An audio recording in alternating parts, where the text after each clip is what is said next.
Today we continue free agency talking about the linebackers, the guys patrolling the middle of the field. I'll be giving analysis and a grade for all the top moves in the position so far this free agency cycle. Before we get into it officially, all right, and welcome in everybody. Hope you're having a fantastic, fantabulous, awesome freaking day. My name is Garrett Shumake, and you're listening to the Shumake Take. Welcome in everybody. Hope you all are doing well. As you heard in the intro, we're going to be talking about linebackers, going to be discussing all of the top moves so far this NFL offseason. A couple things before we begin. Number one, the T. Higgins, Jamar Chase video. Ultimately, I decided that I'm going to push it back into next week. That way, I have time to write out a full-fledged script for the video properly so it's done the right way.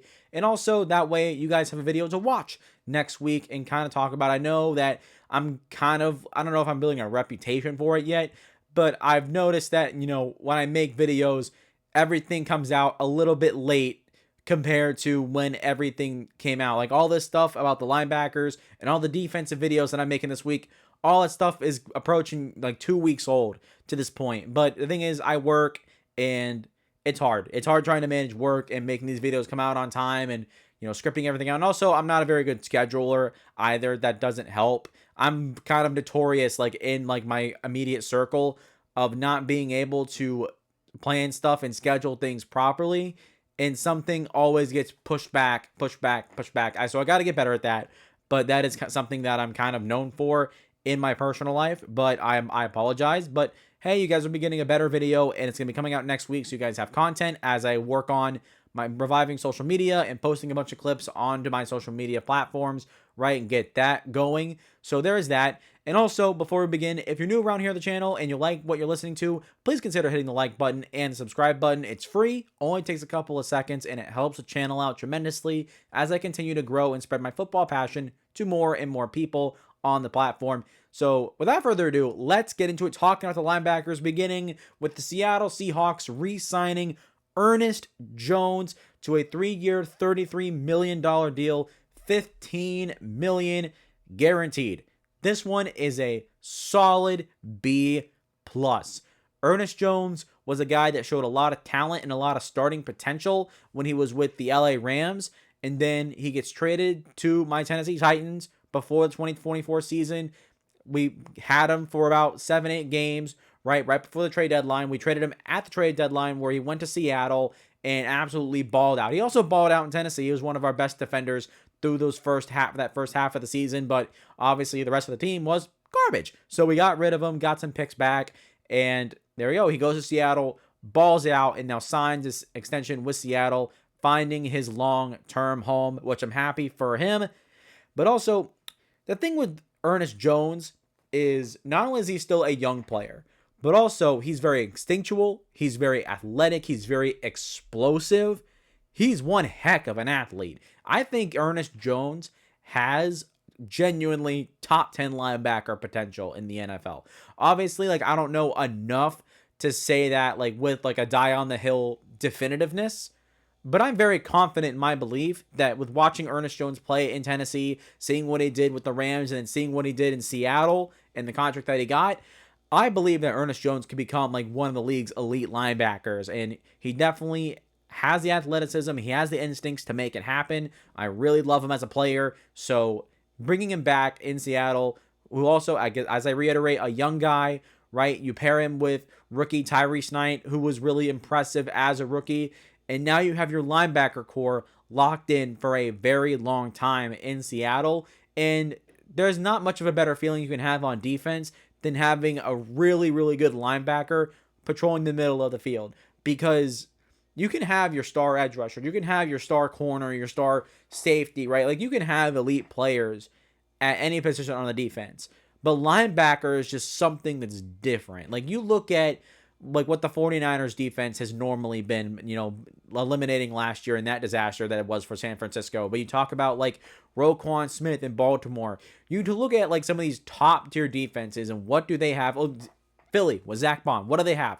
Top tier elite level linebackers. That is where, also think about linebackers mostly wear the green dot, right? The guy that has the radio in his helmet getting the plays from the coaches. So, I mean, that's a very important and pivotal role that I feel like gets lost because linebackers kind of become like the running back of defense where you just draft people on day 3 and then cycle through them over and over and over and over again and get consistent production, right? But no, like the elite of the elite, like when you have an elite linebacker, same thing with an elite running back, it makes the rest of that side of the ball, offense, defense, that much better, and it makes everybody else's job that much easier. So bringing back Ernest Jones is huge. I love the move by Seattle. Even though their offense is kind of going in a weird direction, I do like what they're trying to do with their defense, and I expect their defense to make a jump next year and be really good, and Ernest Jones is going to be quite literally in the middle of it. Now we move on to another solid signing. The Patriots signing Robert Spillane to a 3-year, $33 million deal. 20.6 million of that guaranteed. This move is also a B+. Not only has Robert Spillane been a guy who's been in the NFL for a long time, maybe not a long time, but he's been in the NFL for a decent amount of time. He's a veteran, right? But he's been another one of those linebackers. While he's not like an elite top tier guy, but man, he is a dog on the field. He's constantly a reliable tackler. He's always around the play. He's always around the ball. He's a guy that you want to have on your team at starting linebacker. I mean, he's like I don't say he's a prototype. Your prototype, I'm thinking like Fred Warner, Roquan Smith, right? Those are your prototypes. But for a linebacker that gives you what I mentioned, it's great. It's really great. And then for a Patriots defense that was missing that last year, adding Robert Spillane is a huge move here, and I really like it as this team continues to spend money and rebuild both sides of the ball. And I think adding Robert Spillane, a guy who kind of broke out in 2024, I think he had 158 tackles. I think that was top 5 in the NFL, if not top 3, right? So you get a guy who's coming off one of the best years of his career, a guy who's honestly gotten better every year he's been in the NFL, give or take. Like he's, gotten solid improvement at the start or solid play at the start and kind of just has improved on that and has continued to build on that. So I really like this type of move for the Patriots, who can bring in experience right away and kind of bring leadership to this defense, as well as they continue to build in a new culture and a new identity, which, speaking of the Patriots, they also signed former Titans linebacker Jack Gibbens today. As of me recording this video, you guys are seeing this Thursday, so I'm recording this on Wednesday. But that's an okay move by them, I guess. I'm not going to really talk about it or give it a grade, but that happened. So now you have Jack Gibbens, or as us Titans fans call him Dr. Gibby, there, along with Robert Spillane. I like the move. Robert Spillane's a great player, so B+ for me. Next up, the Broncos. This is I think this is my only A here on this list for the linebackers. The Broncos sign Dre Greenlaw, a 3-year deal worth $35 million, A-. The only thing that's keeping it from being an A or an A+ is because he's coming off of a serious injury and he's dealt with other injuries in the past. But when Dre Greenlaw is healthy, now this is something I will say with definitiveness and like almost die on a hill level of confidence. Dre Greenlaw, when he is healthy, is arguably a top 10 linebacker in the NFL.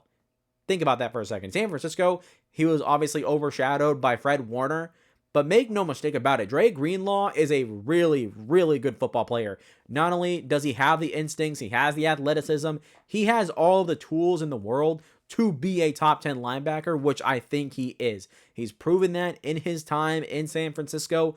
Don't let the injuries fool you. When he is on the field, this guy is a dog. But the thing is, you got to get him healthy and keep him healthy. And the Broncos were a team that really didn't deal with as many injuries as most teams, if I remember correctly. I could be wrong. I know they dealt with issues in the secondary, especially as the season began to wear down. But the linebacker spot really wasn't that big of an issue. Now, obviously, they did have Cody Barton, who we'll talk about in a moment. But, he's a reliable guy. But Dre Greenlaw is an upgrade over Cody Barton. Dre Greenlaw gives you that top-tier linebacker play when he's on the field. And there is no denying that. There's no denying that. There's no arguing it. He gives you exactly what you want out of a starting elite tier linebacker. And I think upgrading that spot with a guy like Dre Greenlaw got him for a really good price too. I think this is a great move for the Denver Broncos. For a defense that was so good last year, this makes them even better. And I'm excited to see what Dre Greenlaw can do in 2025 with Denver. Next up, The Jets re-signed their young linebacker Jamien Sherwood to a 3-year, $45 million deal. This one is another B+. Another player that fits that mold of surefire, reliable, clean tackler. Jamien Sherwood is one of those guys. He's underrated, right? Because he plays for the Jets, who are horrible, of course. And then he was paired with CJ Mosley, who they actually cut earlier in the free agency period. I think even before free agency opened, I think a few days before like the new league year started, that's when CJ Mosley got cut. So he's available. So any team that wants a, veteran linebacker, CJ Mosley is available, although you're going to get the injury similar to Dre Greenlaw. But Dre Greenlaw has so much more upside than CJ Mosley, who at this point is, getting ready to reach the tail end of his career. But either way, Jamien Sherwood as an underrated guy, but also a very solid player. And there's a reason why they re-signed him to the deal that they signed him and also cut CJ Mosley, because they expect Jamien Sherwood to take a step forward. They really like him. They like what he brings to the table. So I really like this move for a Jets defense that was good last year, given all the circumstances that team went through. So keeping a guy like that around, I think, is really important, right? He's also still young. So there's a lot to like here, and that's why I'm giving this move a B+, and I expect him to take another step forward as another guy who finished with 158 tackles in 2024. Now we get to the Cody Barton move. The Tennessee Titans signed linebacker Cody Barton to a 3-year, $21 million deal. This one is a B. Cody Barton, while a guy that has bounced around for a while, he's been really good. He's been a really good linebacker, and one of the pieces that I mentioned for the Broncos when I talked about the Broncos predictions versus reality video, which you can check out right here. I'll throw a card up there for you guys. But Cody Barton was one of those moves when I talked about the free agency signings, hitting for the Denver Broncos. Cody Barton was in that conversation. I probably said Cody Barton. That's like the fifth time I've said it in the past 30 seconds. Anyways, Cody, really good player, reliable. He's not like an elite, like top tier guy. Like any of you like that follow, if you know anything about Jack Gibbons, who I talked about sooner, if you're a Titans fan, you'll know exactly what I'm talking about with this analogy. But how do I explain this? Cody Barton is like a jacked up, better version of Jack Gibbons. Jack Gibbons in Tennessee was a guy that was very smart, very sure tackler, not the most athletic guy, but because of those smarts, he was able to be around the ball almost all the time. But Cody Barton, he has some athleticism to him. He's got some juice, so he has a little bit more of that athletic edge that Jack Gibbons doesn't. So that's an upgrade there at the linebacker position for the Titans. They also had traded Kenneth Murray to the Cowboys, which if I was going to talk about this in full, I'd give this an A+, because Kenneth Murray for our team last year in Tennessee was awful, was really, really bad. Don't let the numbers fool you. Look at the tape. He was awful. Anyways, you get rid of him, and you replace him with Cody Barton, and they're expected to probably let their 4th-round rookie, Cedric Gray, 6th-round pick, James Williams, and they re-signed young linebacker Otis Reese. So they're going to be a bunch of young guys competing for that second linebacker spot. But Cody Barton's going to be linebacker 1 for Tennessee. And I like the move. And one common theme with Cody Barton and all the other moves Tennessee has made, kind of a little bit of a tangent here, is that they've signed, all the players that they signed have been durable. You look at guys that have started 16 games, 17 games, 16 games, 17 games, right? That's the type of players that Tennessee is getting right now. And so Barton fits that mold perfectly, because what they need right now as they're rebuilding and building a new culture, right? They need someone who is reliable and will be on the field, because Tennessee's dealt with enough injuries throughout the past 3, 4, 5 years. They've been through it enough. At this point, enough's enough. We got to get this team healthy, and signing free agents that have been starting 16, 17 games, that have started a ton of games overall throughout their careers. That's a foundation to building a successful football team. Guys that are always readily available. And so for Cody Barton to wrap it all up and Titans rant aside, it's a good signing. It's a really good signing because he brings you juice, he brings you reliability, really surefire, instinctual tackler player as well. So I like that. And it's an upgrade over Kenneth Murray. So I cannot be upset about this move. Next up, the Chiefs re-sign Nick Bolton to a 3-year, $45 million contract, $30 million fully guaranteed. This one is yet another B+ on this list. one of the best parts of the Chiefs defense, especially in 2024 where he played his biggest role so far. Nick Bolton is one of those guys where he hit, I think he was drafted in the second round, I'm pretty sure. But Nick Bolton has been one of the better linebackers that the Chiefs have had in recent years. The Chiefs are definitely one of those poster child teams for drafting linebackers and cycling through them over and over and over again. You think about like a Willie Gay that left, right? You think, I can't remember like other linebackers. Like Derrick Johnson was in there at some point, although I think he played there for a little bit longer than just a few years, right? I think he played there for a long time, and I think that was not even his first team, if I remember correctly. I could be wrong on that. But Nick Bolton's a guy, like I mentioned, who played a big role. I really like how he is as a player. He's another instinctual player, very fast player, right? He's a guy that you throw him through the B gap and C gap, and he is going to get after your quarterback, run downhill, and really get after you. And if he gets his hands on you, the play is over.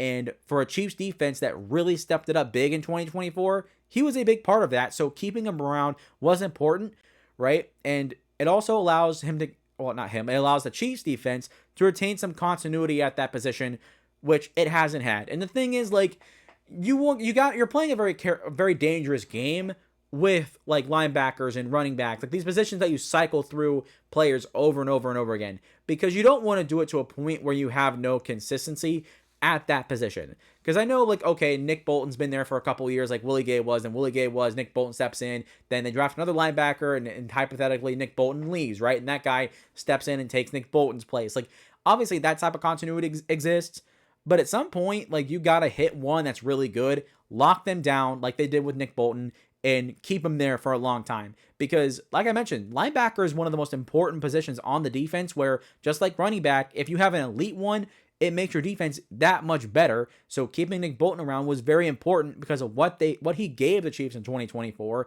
and to have that continuity at that spot will help this defense get better moving forward as they continue to retool, especially on their defensive line and their secondary. Keeping the middle linebacker spot together and keeping that consistent will help everything else make a transition as they retool their roster. Next up, second to last one on the list, Commanders are re-signing Bobby Wagner to a one-year deal worth up to $9.5 million, $8 million guaranteed. This one is an A, the second A on this list. Bringing back Bobby Wagner honestly means so much to this Commanders defense, because what the role that he was able to give was similar to what Zach Ertz gave on the offensive side of the ball. It's like, these veterans, yeah, like they're veterans, they're older guys, right? Like realistically, if we're being honest, they're going to be retired within 5 years. Like they're going to be retired within 5 years, maybe even 3. But the thing is, Bobby Wagner wasn't just a free agent just to fill a spot gap, right? It wasn't just a spot filler. He was a guy that made an immediate impact right away and was a very pivotal part of that Commanders defense and played really well next to his teammate Frankie Louvu. Those two guys were absolutely dominant together and played really well with one another. So keeping Bobby Wagner around, right, for a defense that lost Jonathan Allen, so you're going to probably add another defensive tackle there, although they expect Jerzon Johnny Newton, the second round pick out of Iowa, I think it was Iowa State Illinois, out of Illinois, to step up, right, and play a role next to Daron Payne. So there's that. And also, they might add another corner there. I'm not really sure. The defense is, honestly, the more I think about it, it's probably a little bit more set than I think. Obviously, they also need an edge rusher as well, so that also needs to be taken into account. But for a team that made the NFC Championship game last year, and they're probably going to have Super Bowl aspirations, a lot of people are probably going to expect the Commanders to be Super Bowl contenders this year. Bobby Wagner's got to stay. You got to run it back with him. So bringing him back, I love the move. I love what he brings. So a move for Bobby Wagner. Lastly, we'll conclude with the Lions extending their young linebacker Derrick Barnes to a 3-year, $25.5 million extension, $16 million fully guaranteed. This one, we're going to end this off with a little bit of a downer. This one I'm going to give a C+, because Derrick Barnes, he was lost in week 3, right? Went down with an injury. I can't remember what it was. I think it was a knee injury, I'm pretty sure, and was lost for the rest of the year. And he's a guy who's never played 17 games. The most he's ever played, I think, is 13 or 14. So a guy that has not been able to stay consistently healthy, but he has been there for the entirety of his rookie contract, right? He was a fourth round pick. Yeah, it was fourth round pick. I think it was picked like 133rd overall. I don't know why I know that. What's one of those random like NFL trivia moments that just kind of stuck in my mind, right? But he's been there for the entirety of his rookie contract. He's been a mainstay on that linebacker group with Alex Anzalone and Jack Campbell. So honestly, that core of linebackers that they have there, I don't mind keeping the consistency there because they all play a little bit differently and they complement each other very well. And also didn't have to shell out a bunch of money. So I can understand keeping Derrick Barnes and keeping the consistency at that linebacker position, which I've talked about over and over again in this video. So I can trust and excuse me. All right. I can trust that he will return stronger and that he can get better.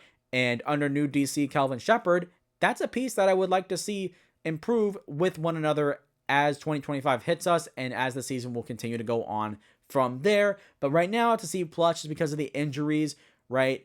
But overall, I mean, I can get the move. I can understand it. So if the Lions can trust it, I have reason to believe that I should be able to trust it as well. But there we go. That's the linebackers. That is going to do it for me today, guys. Another one of the shorter videos. Not a lot of big notable moves at the linebacker position. A lot of it was mostly depth pieces, right, and very low-end starters. So there is not very much to talk about here.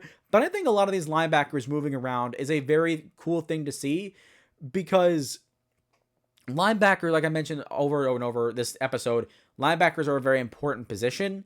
So seeing some of these bad teams bring in reliable linebackers and then seeing some of these good teams re-sign their own linebackers, right? It goes to show like reliability and consistency at that linebacker position is just more important than people want to give it credit for and really talk about. And so I really wanted to highlight that in this video, despite the fact there's only a few moves here. I think it was like only 8 moves on this list. That's actually the shortest one. The defensive tackle is only like five players. This is the second shortest one. But either way, I just wanted to like really highlight that over and over because it's important. It's an important thing to know to talk about when talking about linebackers. But overall, all the rambling aside, that will do it for me today, guys. Hope you guys have enjoyed today's video. If you did, please consider leaving a like and subscribing to the channel. It only takes a couple of seconds. It's free. Can't beat that. If it's free, it's for me. You know what I'm saying? And also, it also helps me continue to grow and spread my football passion to more and more people on this platform. Also, make sure to let me know your thoughts in the comments down below, whether you're a fan of a team that just signed these players or you're a fan of a team that just let go of these players or re-signed these players. If you're talking about a guy like Ernest Jones, Derrick Barnes, Bobby Wagner, right? I want to hear all your thoughts in the comments down below of what you think of these moves. Lastly, make sure you guys share the video, whether it's by social media or by word of mouth, getting everybody locked in and locked on to the Shumake podcast. I come out with great content for you guys every single week. Next week, T. Higgins, Jamar Chase will be out. I don't know exactly when. I'm not going to put a timeline on it, but definitely at some point next week, that video will be dropped, so keep an eye out for that. And also, social media will be making its revival next week. I will be making clips, posting them on social media, including TikTok, Instagram Reels, Twitter. I'm not sure if I'm going to be posting clips on there. That's not really a clip-based platform, but definitely TikTok and Reels will be the forefront of that. But definitely, like I'll start posting more on Twitter, right? Or if you want to call it X, right? Whatever you want to do, I don't care. And also Facebook as well. Facebook's not the biggest one for sports media, but it does have a platform, right? There's people that will follow you on Facebook, so I'll post there too. So make sure to go follow all those social medias as I talk about them throughout the week and as we discuss them more in detail next week. But until then, that's going to do it for me today, guys. And as always, I will see you all next time.